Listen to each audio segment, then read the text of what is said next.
গুৱাহাটীৰ পৰা নাতি দূৰত অৱস্থিত হাতীমূৰা পাহাৰ আৰু ব্ৰহ্মপুত্ৰৰ প্ৰাকৃতিক পৰিৱেশৰ মাজত অৱস্থিত বামুণ্ডী গাঁও।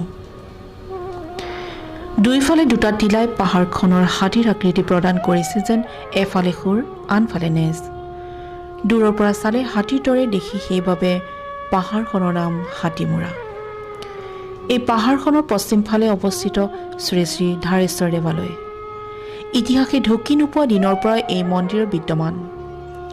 অনেক কিংবদন্তি, পৌৰাণিক কাহিনী, অলৌকিক ঘটনা ইয়াৰ লগত জড়িত হৈ আছে। মন্দিৰটোৰ আৰম্ভণিৰ সম্বন্ধে বামুণ্ডী অঞ্চলৰ ৰাষ্ট্ৰীয় পুৰস্কাৰপ্ৰাপ্ত শিক্ষক অধ্যাপক সংস্কৃত পণ্ডিত শ্ৰী নাৰায়ণ চন্দ্ৰ শাস্ত্ৰীদেৱৰ মুখেৰে শুনোৱা হওক। এসময়ত কছাৰী প্ৰধান ৰাজ্য আছিল। আমাৰ ওচৰতে এখন এতিয়া বৰ্তমান বিষ্ণুপুৰ, এই বিষ্ণুপুৰত এখন কছাৰী ৰাজ্য আছিল। তেতিয়া কছাৰীবিলাকে গৰু ম'হ পুহিয়ে তাৰমানে ইয়াত জীৱিকা কৰিছিল।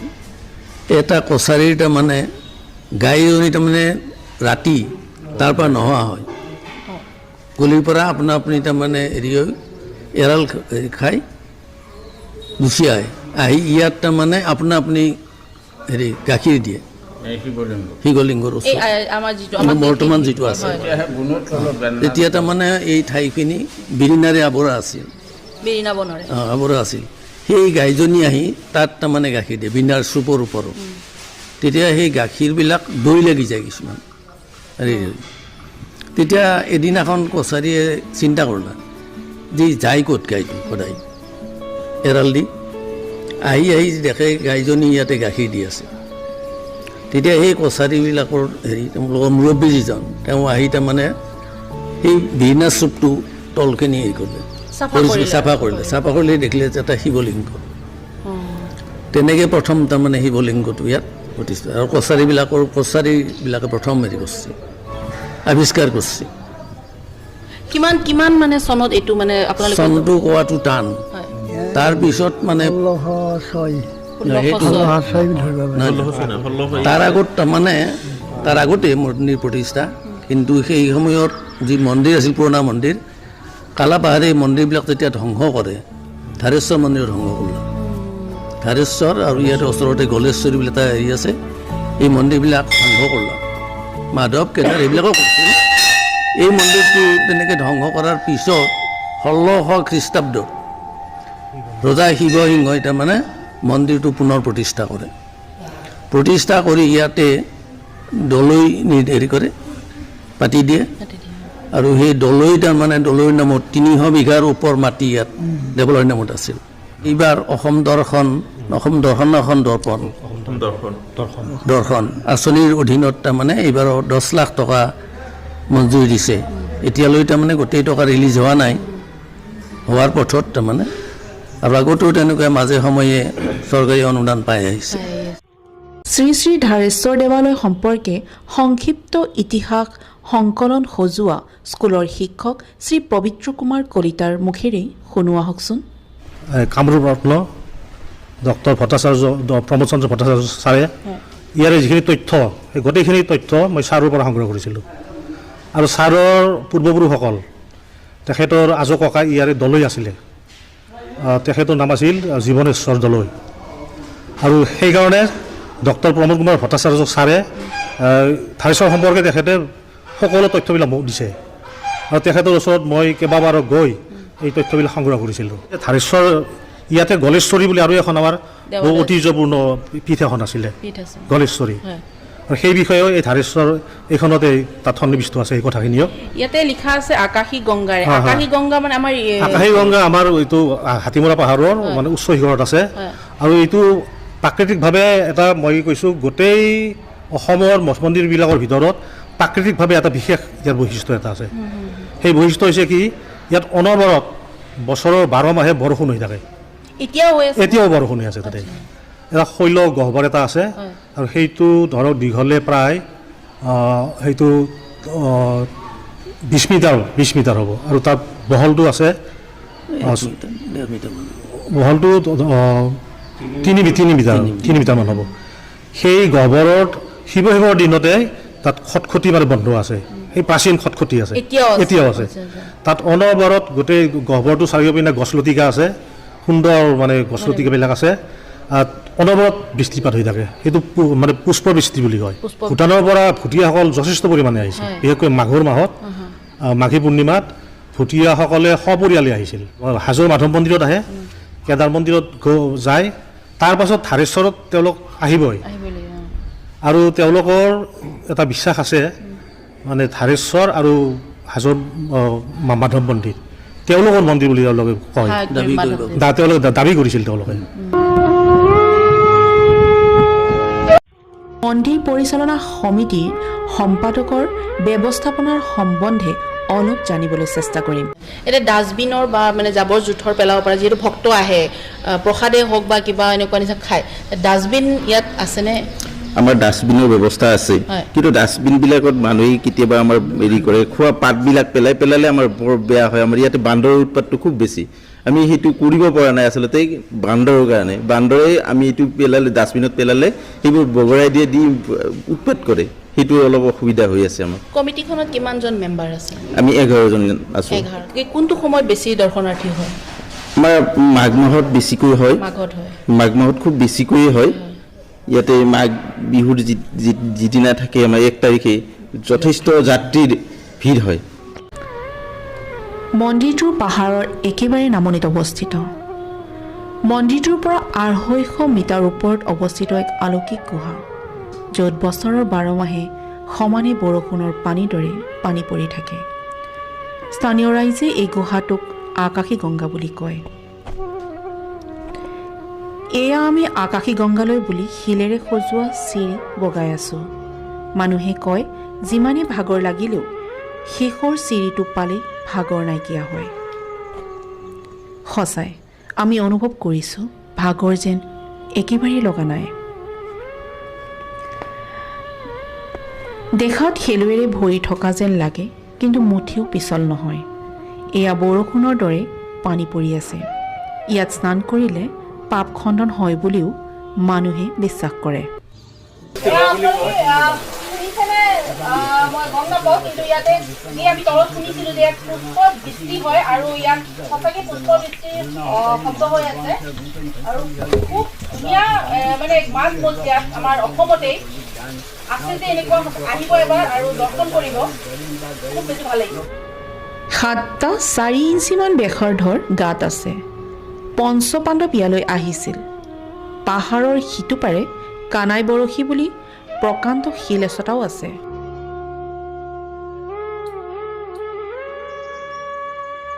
প্ৰায় 10 কিলোমিটাৰ দূৰত হাজোৰ হয়গ্ৰীৱ মাধৱ পাহাৰত ভীমে ভাত খোৱা চৰিয়া আছে বুলিও মানুহে বিশ্বাস কৰে এই গাঁতকেইটাক সীতাই তাঁতশাল লগোৱা বুলিও লোকবিশ্বাস এয়া চক্ৰবেহু মহাভাৰতৰ অভিমন্যু যি গুহৰ ভিতৰত বধ কৰা হৈছিল তাৰেই হুবহু চিত্ৰ বুলিও বিশ্বাস কৰা হয় আহক শ্ৰী শাস্ত্ৰীদেৱৰ মুখৰ পৰাই শুনো আকাশী গংগাৰ এই উল্লেখটো এই বৈদিক যুগৰ পৰাই আছে আৰু এই আকাশী গংগাৰ পানী আমাৰ দুৰ্গা পূজা মনসা পূজা এইবিলাকতো তাৰমানে আমাৰ মহাস্থানত প্ৰয়োজন হয় আকাশী গংগাৰ প্ৰথম মন্ত্ৰটি আছে আকাশী গংগা ভূম গংগাংগু পূৰ্ণেন আদ্যেন কলচেনতো এই বুলি পেলাই প্ৰথম কলহ তাৰমানে দুৰ্গা তোমাৰ মনসা দেৱীক স্নান কৰা হয় গতিকে এই আকাশী গংগাটোতো বৈদিক যুগৰ পৰাই আছে বৈদিক মন্ত্ৰবিলাকৰ ইয়াত প্ৰয়োগ আছে আৰু ইয়াত স্নান কৰিলে মানুহবিলাকৰ পাপ ক্ষয় হয় বুলি আমাৰ এটা বিশ্বাস আছে জনশ্ৰুতি এটা আছে আৰু আগতে এই আকাশী গংগাৰ পানী গৈ ধাৰেশ্বৰৰ আমাৰ যিটো মহাদেৱৰ হেৰি আছে শিৱলিংগ আছে তাত পৰিছিল আৰু ইয়াত গাখীৰ ঢালিলেও আগতে ঠিক মহাদেৱৰ ওপৰত যাই শিৱলিংগৰ ওপৰত পৰিছিল জনশ্ৰুতি মতে ইয়াত আহি কোনোবা হাল বব নোৱাৰা তিৰোতা বা ছোৱালীয়ে ইয়াত আহি তাৰমানে হালৰ আৰম্ভ কৰিলে তেওঁ এই হাল বোৱা কামত পাকৈত হয় বুলি এটা জনশ্ৰুতি আছে এই মন্দিৰৰ লগত আলৌকিক কিছুমান ঘটনাৰ বিষয়ে কয় মন্দিৰৰ মুখ্য পূজাৰী শ্ৰী পৰেশ শৰ্মাদেৱে নমস্কাৰ ধাৰেশ্বৰায় নমঃ আমাৰ তেখেতেতো ক'লাক এইটোৱে হ'ল মূল বিগ্ৰহ এই ওপৰত আছে আমাৰ আকাশী গংগা যেনেকৈ মহাদেৱৰ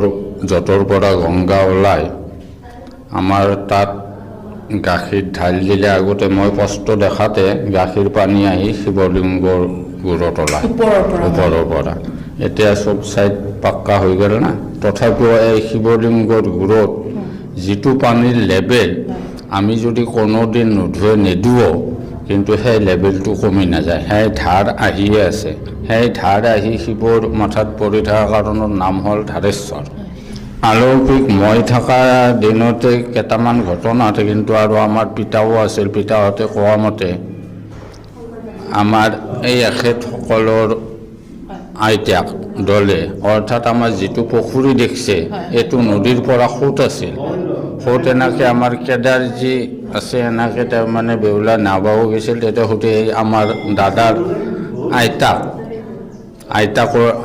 তাৰমানে সেই পেৰেদি আহিব লাগিছিল ফুলৰ খোখা লৈ ধুৱাব আহোঁতে এই সুঁতিটোত কিবাকে পৰি গ'ল পৰি যায় সেই পানীৰ সোঁতে কম পানী এই ফুল চুলো ধুই লৈ গ'ল তেখেতে থিয়া হৈ মোক কি কৰলা মইতো আৰু বয়া কামত অহা নাই মই ভগৱানক পূজা কৰিব মোক জিকালাব ফুল চুল চব লৈ গ'ল তোৰ বুকত সোনকালে বৰি পৰিব মানুহ বহিব এনেকুৱা চিষ্টেমটো সেইটো সঁচা কথা কিন্তু তেতিয়া আৰু আমাৰ এতিয়া এই দেৱালয়ৰ আগতে গৰু আছিল এই গৰু যেতিয়া থাকে বাঘে গৰু খালা পুৰোহিতে আহি তুমি যদি আচলতে সদায় আছয়ে কেনেকৈ গৰু খাব পাৰে তেতিয়া আৰু ডাঙৰ সিংহখন আছিল এইবিলাক তেতিয়া এই আমাৰ লেভেলটো সমান আছিল লিংগটো আৰু তলত বাকী চাইড মাৰা আছিল ইয়াৰ ওপৰত সিংহখন আছিল ডাঙৰ সিংহ এই ঢেকীয়াপতীয়া বাঘ এই সিংহখনৰ তলত আহি পিছদিনা মৰি আছে অবিশ্বাস্য কিন্তু হুবহু প্ৰমাণ হিচাপে আজিও বৰ্তমান ঘটনাৰ পাত্ৰ যি নিজে সাক্ষ্য প্ৰমাণ শ্ৰী প্ৰতাপ কলিতাৰ মুখেৰে শুনোৱা হওক উত্তৰ গুৱাহাটীত আছিলোঁ এটা ব্ৰাহ্মণৰ তাতে থাকোঁতে জ্বৰ হ'ল জ্বৰ হৈ পেচাব কৰিব গ'লোঁ বাহিৰত পেচাব কৰি আহি পৰি গ'লোঁ পৰি যায় তাৰমানে ইয়াৰে পৰা ইফালে তত নাই তত নহ'লে মেডিকেলত 3 মাহ থাকলোঁ বেজী মাৰোঁতে তাৰমানে কলা পৰি গৈছে চব ভাল নাপাই পেলাই নাৰ্ছে তাক ক'লোঁ বাইদেউ মই নাথাকোঁ মই ঘৰত যাওঁ তাৰপৰা তেতিয়া গাড়ীও কম কিবা কৰি মায়ে আৰু দেউতা যায় লৈ আহিলা আহি তাৰপিছতে ঔষধ বান্ধোতে এই ভৰি একদম ঘাল আহি গ'ল তাৰ বোলে মোক আৰু কৰিব নালাগে দে এনেকৈ থাকিম দে মই তাৰপৰা তখন ধৰি খোজকাঢ়া কৰিলোঁ খোজকাঢ়ি সিদিনাখন ৰাতিপুৱা মায়ে কিবা ক'লা মায়ে কওঁতে মই বোলে মই ভাত নাখাওঁ দে আজি গৰু চাব যাম সেইবুলি পাহাৰত গৰু লৈ গ'লোঁ গৰু লৈ যাই চলিগিলা পাহাৰত গৈছে মোৰো মনটো যাওঁছো মোৰ এই বাছা খৰা বাগিৰে দিমা এই বাগিৰে দিলে ভালেই হ'লছো যাই একদম ওপৰত লৈ গৈছোঁ আৰু যাই তাতে তেহেঁতে খৰি কাটা দেখা পাই মোৰো ইচ্ছা গ'ল মই এডাল ইমান ডাঙৰ গাছ এডাল কাটলোঁ 3 হাতমান দীঘল কৰি আৰু তেহেঁতক ক'লোঁ যে তহঁতে বাগিৰে লো মদডালো লৈ আহিলোঁ আহি তলত লগি আহি কৈছোঁ ভাত খাব যাবা মোৰতো কিবা এটা হেৰি লাগি মই নাযাওঁ ভাত খাব তহঁত যা এইবোৰ মই এটা শিলত বহি থাকলোঁ বহি থাকি গৰুকেইটা গেল সিমককৈ যাওঁতে মই যাই এইভাগে জৰাৰ মুখতটোতে খাৰা হৈ পেলাই চাটাৰৰ টানি থিয়া দি আছোঁ টকনডাল ধৰি অলপ পিছত কিবা এটা বস্তু আহৰণ পাওঁ মই মোৰ যেতিয়া গাটো জাকৰা মাৰি দিছে ভয় লাগছি আজিকালি মানুহ হ'ল তেতিয়া মানুহে নাছিলতো তাৰপৰা খপকৈ ৰ'ল আগত কিবা এটা বস্তু এতিয়া মই চাবও নোৱাৰোঁ আকৌ কৰিবও নোৱাৰোঁ কহে যাবও নোৱাৰোঁ মোক শেষ ক'লে বোলে তাৰপৰা মোক ক'লে যে টকনডাল দি মই টকনডাল দিলে যাব নোৱাৰোঁ মই পাৰ্বি দি যাব টকনডাল দি ধমকি দিলা ধমকি দিওঁতে বোলো মই টকনডাল নেৰাওঁ মই কাণত ল'লোঁ টকনডাল ঘৰত নিব লাগিব চিনি পাইছেনে নাই মই দেখাই নাই বস্তু কৰিব চিনি পাম চাটৰ দাঙি দি চাটাৰ দাঙি দিয়াৰ লগে লগে তাৰমানে দেখা পালোঁ একদম ঘৰটোৰ ওপৰত সদায় বহি আছে। পইচা যা ঘৰত যা, ভাল পাইছা যা। মই একদম বস্তু আৰু যেতিয়া আমাৰ ঘৰ ইয়াতে নাই তোতে সেইটো বস্তিত দাউৰি আহি বাৰী দি যায়, দৰ্জাখন মেলিয়ে মাক কৈছোঁ মই কেইটামান ভাত দি মোক। ভাতকেইটা নাকে মুখে খাই আৰু গৈছোঁ গৰুক যাই চলিগিলাখানে কৈছে খৰাক আজি মাৰছি দে, গোটেই মাৰছি আজি খৰাক। মই ৰ'ব যাওঁ দেখাব, এটা কয় এই সেইটো আহিছে, এটা কয় এই নহয় দোকান চোকান নাই, এটা কয় নহয় হৈ দেই। তাৰপৰা যাই কাষ পালোঁ, ঐ দোকানডাল কি হ'ল বোলে দোকানডাল সদায় আহিব নিছি দে। কি সদায় আহিব নিছি হয় বোলো এনে এনে এই গল্লা খালা সেই লগে লগে গল্লা খালালোঁ। তাৰপৰা গধূলা আহি গা পা ধুই তেওঁৰ নামত তাৰমানে অলপ চাকি বন্তি দি সেৱা কৰি তাৰপৰা এতিয়া বছৰে বছৰে ভোগকেইটা দি থাকোঁ। নিজমুখী এই বৰ্ণনা শুনাৰ পিছত আমি দৰ্শক শ্ৰোতালৈ এৰিলোঁ। ইয়াক কি বুলি বিশ্লেষণ কৰিব? বিজ্ঞান, অন্ধবিশ্বাস নে ঐশ্বৰিক?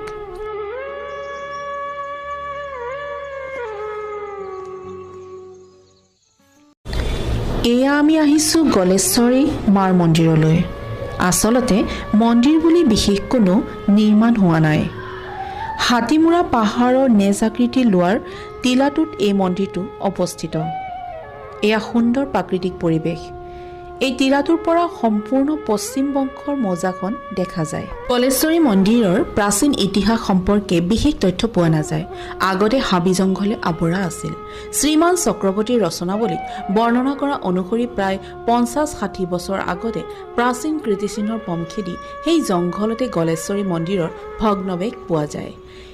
এতিয়াও এহাতমান খান্দিলে 14-15 শতিকাৰ সেই চেপেটা ইটাৰবোৰ ওলাই পৰে। 1600 শতিকাৰ মাজভাগত অন্য মন্দিৰৰ দৰে এই মন্দিৰটো কালাপাহাৰে ভঙা বুলি প্ৰবাদ আছে। এই মন্দিৰৰ খুটা প্ৰায় 2 কিলোমিটাৰ দূৰৰ দামপুৰ মুছলমান গাঁওখনৰ বৰ মছজিদ নামত এটা মছজিদত সজাই থোৱা আছে। উল্লেখযোগ্য যে শ্ৰী শ্ৰী ধাৰেশ্বৰ মন্দিৰৰ ভক্ত এতিয়াও এই গাঁওখনত আছে।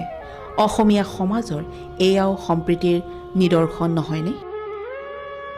অতি আনন্দৰ কথা যে ইয়াৰ ভিডিঅ' আমাৰ চেনেলত মাধ্যমৰ সম্প্ৰচাৰ হোৱাৰ পাছতে চৰকাৰী অনুদান লাভ কৰা বুলিও জানি আমি অতিশয় আনন্দিত হৈছোঁ।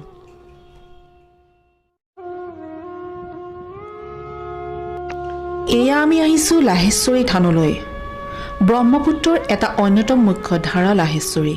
সূৰ্যাস্তৰ সময়, প্ৰকৃতিৰ মনোমোহা দৃশ্য। নদীটোৰ সোঁমাজতে এজোপা আহঁত গছ, চাৰিওফালে প্ৰকাণ্ড শিলেৰে আৱৰা। এই অৰ্ধ বৃত্তাকাৰে পানীৰ সৰু এটা পুখুৰীৰ দৰে, অতি গভীৰ, সদায় পৰিষ্কাৰ হৈ থাকে। বাৰিষাৰ সময়ত প্ৰচণ্ড সোঁত। এবাৰ নদীটোৱে গছজোপাৰ উত্তৰ ফালে বয়, এবাৰ দক্ষিণ ফালে। অথচ এই প্ৰচণ্ড সোঁতে গছজোপাৰ কোনো ক্ষতি সাধন কৰিব নোৱাৰে। এই থানখনৰ বিশেষত্ব আৰু পৌৰাণিক কাহিনীৰ বিষয়ে শ্ৰী শাস্ত্ৰীদেৱৰ মুখৰ পৰাই শুনোৱা হওক। আছে মুছলমান সম্প্ৰদায়ৰ মানুহ ইয়াত হেৰি কৰিছিল, জড়িত আছিল। আৰম্ভণিতে ইয়াতে মনসাৰ হেৰি গাইছিল, ইয়াৰ ওচৰৰে দামপুৰ অজাই। আৰু এই মন্দিৰটো যেতিয়া ভাঙি যায়, ইয়াৰ পৰা চাকি নি দক্ষিণ পাৰৰ হুদুমপুৰ আছিল নেকি, হুদুমপুৰত এটা মানে লাহেশ্বৰী বুলি মন্দিৰ তেওঁলোকে স্থাপন কৰিছিল। আৰু আমাৰ ইয়াৰ ওচৰতে বৰলাহতে ইয়াতে অৱশেষক চাকি নি তাত হেৰি কৰিছে, বিষাহৰী থান বুলি এটা স্থান স্থাপন কৰিছে। তাতে সেই থানতে ইয়াৰ ওচৰৰে দামপুৰ বুলি এখন মুছলমান প্ৰধান ঠাই আছে, তাৰ অজাই আহি ইয়াতে মনসা হেৰি কৰিছিল, মনসা কাব্যৰ গীত গাইছিল, পদ গাইছিল। মুছলমান গাইছিল। আৰু মনসা পূজাৰ লগত যিহেতু মুছলমান সম্প্ৰদায় বেছি কৰি জড়িত, এতিয়াও আছে। নাই ইয়াতে বুলি নহয়, এই হেৰি মনসাৰ লগত মুছলমান সম্প্ৰদায় বৰ বেছি কৰি জড়িত, বিশেষ কৰি অজাবিলাক। আৰু এতিয়াও তেওঁলোকে সেই হেৰিটো ৰাখি আছিল সফল হোৱাৰ বাবে। আচলতে মোৰ নিজকে কৃতিত্ব দিবৰ ইচ্ছা নাই, আপোনালোকে দিছে বাৰু, আপোনালোক ধন্যবাদ দিছোঁ। ইয়াত সকলোৱে সহযোগ কৰিছে আৰু আমি ভাবিলোঁ, মই নহয় আচলতে আমি কেইটামানে লগ লাগি পেলাই ভাবিলোঁ যে আমাৰ এই অঞ্চলত ঐতিহাসিক কিছুমান পীঠ আছে, মন্দিৰ আছে, যিটো আমাৰ ফ'কাছত অহা নাই এতিয়ালৈকে, বা আমাৰ ধৰক বহুতে নাজানেও। কিন্তু মই ভাবিলোঁ আজিকালি নিউজ চেনেলৰ দ্বাৰাই এইটো প্ৰকাশ কৰিব পাৰি, বা মানুহে জানে নিউজ চেনেলবিলাক চাই যিহেতুকে। নিউজ চেনেলৰ দ্বাৰাই মই ভাবিলোঁ যে আমাৰ এই মন্দিৰবিলাক, ঐতিহাসিক যিবিলাক মন্দিৰ আছে, এই বিষয়ে মানুহে জানক, আৰু জানি পেলাই ইয়াৰ গুৰুত্ব সহকাৰে লওক, আৰু এই মন্দিৰবিলাক তেখেতসকলে দৰ্শন কৰক, প্ৰথম কথা। দ্বিতীয় কথা হৈছে কি, আপোনালোকে দেখিছে গলেশ্বৰী যি মন্দিৰ আছে, সেইটো কিছু অৱহেলিত হৈ আছে চৰকাৰৰ ফালৰ পৰা হ'লেও। গতিকে আপোনালোকৰ চেনেলৰ দ্বাৰাই চৰকাৰকো অনুৰোধ জনাম যে আমাৰ যিবিলাক মঠ মন্দিৰ আছে আমাৰ এই অঞ্চলত, সেই মঠ মন্দিৰবিলাকত চৰকাৰী অনুদান কিছু দি পেলাই এইটো যাতে উন্নত কৰে, বা আমাৰ যিটো মন্দিৰৰ পৰিৱেশ আপোনালোকে দেখিছে, চৰকাৰী অনুদানে এইটো বান্ধি দিয়ক মন্দিৰবিলাক, আৰু যাত্ৰীবিলাক অহাৰ কাৰণে সুবিধা কৰি দিয়ক। গতিকে এই সকলোখিনি কথা ভাবি মই ভাবিলোঁ যে আপোনালোকক আনি পেলাই অলপমান গোটেই অসম, গোটেই ভাৰতবৰ্ষত এইটো সকলোৱে জানক আমাৰ মন্দিৰবিলাকৰ বিষয়ে। সেইটোৱে আচলতে উদ্দেশ্য আছিলে। ইয়াৰ নৈসৰ্গিক দৃশ্যই অপূৰ্ব। বহল নদীৰ বুকুত ৰূপালী বালি, স্বচ্ছ পানী, সুদৃশ্য পাহাৰ, খেতিপথাৰ, বনভোজৰ বাবে উত্তম ঠাই। আকৰ্ষণীয় প্ৰাকৃতিক দৃশ্যই মন পুলকিত কৰে। যাতায়াতৰ সুবিধা হ'লেই নিশ্চিতভাৱে বনভোজৰ দল ইয়াত ভৰি পৰিব, তাত কোনো সন্দেহ নাই। আমি বনভোজৰ ঠাই বিচাৰি ফুৰোঁ। ৰন্ধা বঢ়া কৰিবলৈ ঠাইৰ অভাৱ হয়। এয়া মা লাহেশ্বৰী থান। হেজাৰ হেজাৰ মানুহে একেলগে বনভোজ খাব পাৰে। গুৱাহাটীৰ পৰা মাত্ৰ 40 কিলোমিটাৰ দূৰত। প্ৰকৃতিৰ মনোৰম দৃশ্য উপভোগ কৰি বনভোজৰ সম্পূৰ্ণ আনন্দ ল'ব পৰা ঠাই হ'ল মা লাহেশ্বৰী থান। অসমৰ গাঁৱে ভূঞে প্ৰাচীন ঐতিহ্যৰে সমৃদ্ধ প্ৰাকৃতিক পৰিৱেশৰ মাজত অনেক পৰ্যটনস্থলী আমাৰ অৱহেলাৰ বাবে এলাগী হৈ আছে। এইবোৰৰ উন্নতি সাধন কৰিব পাৰিলে পৰ্যটন সঁচা অৰ্থত উদ্যোগত পৰিণত হ'ব পাৰে। এয়া আমাৰ বিশ্বাস। চৰকাৰে ইয়াৰ প্ৰতি দৃষ্টি দিয়াটো উচিত।